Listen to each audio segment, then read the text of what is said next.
question for Eddie Gordon. Eddie, you went on The Ultimate Fighter, and you guys obviously took a lot of criticism for your performances on the show, but you came out there and really put on a dominant performance. What was it like going in there tonight, and was that in the back of your mind, hearing this over the last, 13 weeks that, the show didn't show up and the fights didn't show up, and you and Corey both went out there and completely revamped any thoughts maybe anyone had on that show?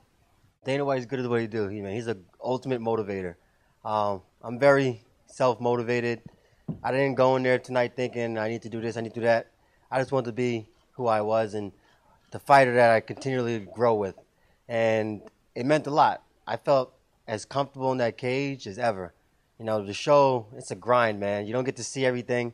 It's tough on your body. I'm not the smallest 85-pounder, so making weight that many times, but it is what it is. Fighting's fighting. It all made me a better fighter, and I was able to showcase my abilities today. There's much more to come.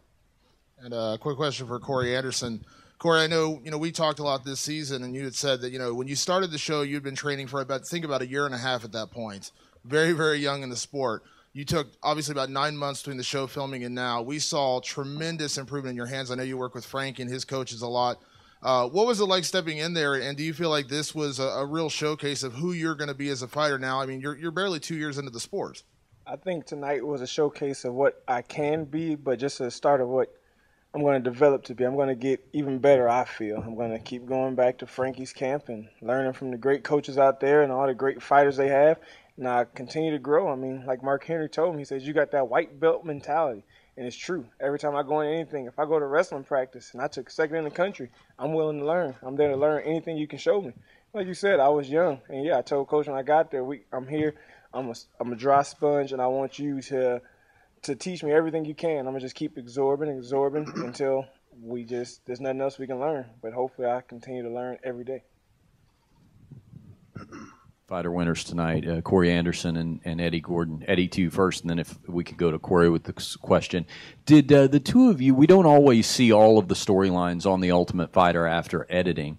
It was a big night for Team Edgar, but did the two of you throughout the course of the season have any particular friendship connection moments together? Because you guys are always going to be associated on this finale with two guys who had spectacular first-round knockouts that were 10 seconds apart. Did you guys, during the course of the season, have any particular bond? Yeah, well, we definitely had a tight bond.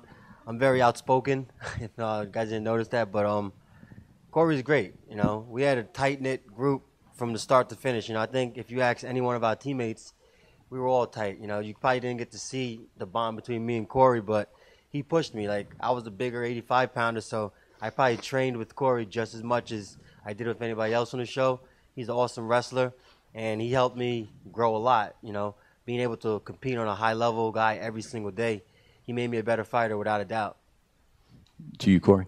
I have to second exactly what he said. I mean, we became kind of like brothers. I mean, it was times while we was in practice, we get into arguments over little stuff, like little nitpicking stuff, and we were just tired, exhausted, like brothers do. But at the house, we were very close. I mean, as you saw in my semifinal fight, I picked him and gutted to corner me, and I picked Eddie because we had worked so much and he knew me, and it was close. Like, if we went for a run, we was doing it together. We was around the fire every night together, cooking together, hanging out. They just lived on the second floor and I was on the first, so you didn't get to see much of us. But me and Eddie was very close. And Eddie Gordon, we saw your teammate last night, Chris Weidman, amazing performance. How much did Chris play into your camp this time, and training with him at the exact same time that he was getting ready for a title fight? You were 24 hours later. I mean, how much did he play a role in your performance tonight? Man, it was priceless. Like, Chris played a big role in my life. Like, I didn't even know about mixed martial arts until I walked into the gym and he was there. Like, without him, I wouldn't even be here right now. He said, come check this sport out, and I fell in love. It's almost like a gift and a curse. I get to train with the world champion every day. So you take your bumps and bruises along the way. But in reality, it doesn't matter who I go in the cage with because they're not Chris Weidman.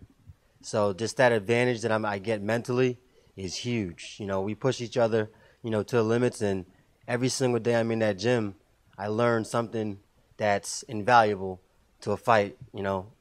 Everybody in the UFC is good. If you don't believe in yourself, why should somebody else believe in you?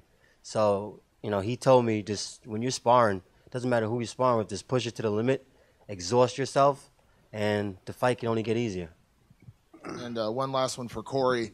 Kind of a follow-up to what I asked Eddie earlier. Again, you guys did take a lot of criticism this season, for the performance and things, but it seemed like your development. We saw it start on the show, especially in the fight with Pat Walsh, where you started using your hands more and you were developing that jab. Then you come out in this fight, and it was hands and wrestling and everything. I mean, do you feel like this is, kind of not necessarily who you are as a fighter or who you're going to be, but kind of a follow-up to that season? Again, answering that criticism from Dana that everybody took on the show. Like I said, it's a start of what I can become. That's what I'm thinking. I'm just going to continue to grow, and I'm not going to stick to one thing. I'm going to continue to work things as a mixed martial artist, and I want to learn. I guess my hands are very developed now, and I feel confident with my boxing, and I probably lean a little more to my kicks now. It's just, but I just feel confident that I'm going to keep growing.